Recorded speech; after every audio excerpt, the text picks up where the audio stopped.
అడగాలి కదా. తల్లిని అడిగితే ఎలా అడగాలో చెబుతుంది, అవునా కదా. అలాంటిదే ఇవాళ అమ్మవారు కూడా తల్లిని అడుగుతున్నారు అన్నమాట. ఏమని? కుక్కం విసినికర్ర, కుక్కం తట్టులుయం అద్దం తన్ను మనాలనై మధు స్నానం ఇప్పోదై ఇమ్మై నీరాట్టు. నీరాట్టు అంటే స్నానం. ఫస్ట్ భాషణ నుంచి అదే చెప్తున్నాం లేదా? మార్గడి తింగళ్ మదిరే కరణాల నీరాడ నీరాడ అని చెప్పి ప్రతి భాషలో చెప్పుకుంటూ వచ్చారు. అలాగే ఇది మాకు కావాలి. ఒకరి భర్తని మేము ఆయనతో కలిసి స్నానం చేయాలి అని అనుకోవడము, వారితో అందరూ చూసుకోవాలి అని అనుకోవడం తప్ప కాదు, అవునా కదా. కానీ ఇక్కడ దాని అంతరార్థం అది కాదన్నమాట. ఏంటి? స్వామి ఒక్కడే మనందరికీ ఇది నవవిధ సంబంధంలో చెప్పారా లేదా? మన శరీరానికి మీరంతా వేరు. అంటే మన శరీరానికి మన భర్త ఒకడు ఉంటాడు, లేకపోతే కొడుకు ఒకడు ఉంటాడు, తండ్రి ఒకడు ఉంటాడు, అందరూ ఉంటారు. కానీ మన ఆత్మకి ఎవరు? పరమాత్మ స్వామి ఒక్కడే మనకి. సో ఆ ఆత్మ స్నానం కొరకు, ఆ ఆత్మ స్నానం అంటే ఏంటి? భగవంతుని కీర్తించడం, భగవంతుని యొక్క నామస్మరణ చేయడం, భగవంతుడి దగ్గరికి రావడం, ఆయనకి ఎటువంటి ఇబ్బంది కలగకుండా చూసుకునేటువంటిదే ఈ స్నానం అన్నమాట. ఏం చెప్తున్నారు అమ్మవారు దీనివల్ల, ఈ వ్రతం వల్ల అంటే? మరి ఆయన ఉన్నాడు లేదు అనేటువంటిది మనకి నిరూపించబడిందా లేదా? మనకి రామానుజుల వారు పిలిచిన తర్వాత విగ్రహం నడుచుకుంటూ వచ్చిందా లేదా? ఇదంతా ఎప్పుడు జరిగింది? 1000 ఏళ్ల క్రితమే.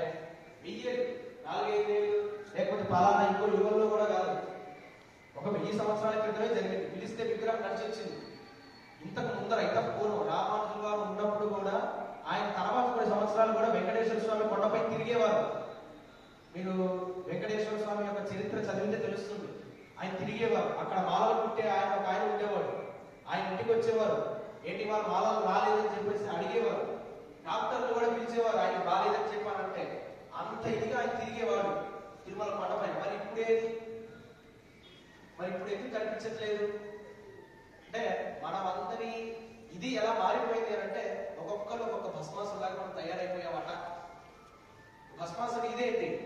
ఎవరి మీద చేపెడితే వాడు ఇదైపోతాడు. చివరికి వాడిని ఎలా ఇది చేశారు స్వామి? వాడి తన మీద వాడి చేపెట్టుకునేలా చేశారు. సో మనమందరం కూడా అంతే అని చెప్పేసి ఇలా ఉన్నావా స్వామి అని చెప్పేసి అంటున్నారు అనమాట. మరి అంతే మన దగ్గర దేవతల దగ్గరికి ముందరకు వచ్చి మన దగ్గర రాకపోవడానికి కారణం ఏంటి? ప్రకృతిని ఇబ్బంది పెడుతుంది ఎవరు? భూమికి రంధ్రాలు చేస్తుంది ఎవరు? భూమిలో ఉన్నటువంటి నీరు తీసేస్తుంది ఎవరు? చెట్టుల్ని పాడు చేస్తుంది, జంతువులు ఇది చేస్తుంది ఎవరు?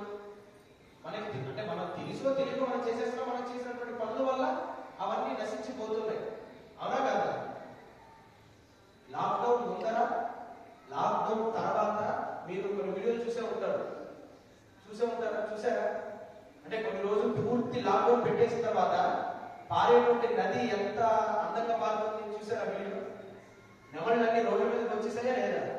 పులులంతా చాలా చక్కగా తిరుగుతున్నాయా లేదా? ఇంకొకటి ఎలా బాగుంది? పొల్యూషన్ ఎంత తగ్గింది? అదంతా చేసింది ఎవరు?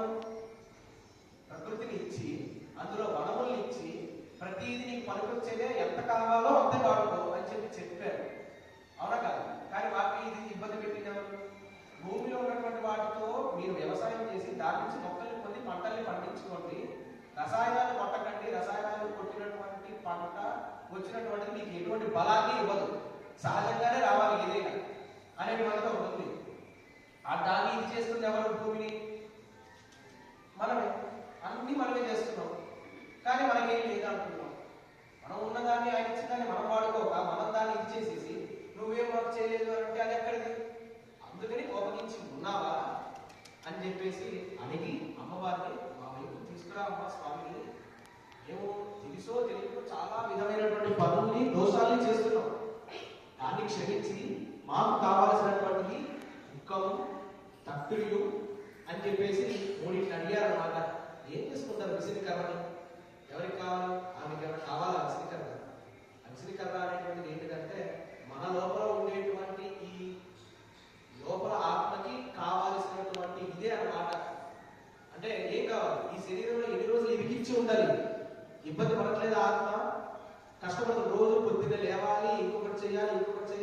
కర్మ మనకి కర్మణ్యేవాధికారస్తే మా ఫలేషు తథాచరణ భగవద్గీతలో చెప్పాడు కదా, నువ్వు కేవలం నీ కర్మని మాత్రమే ఆచరించు. నీ పని, నీ ధర్మం, నీ కర్మ, వీటినే నువ్వు ఆచరించాలి.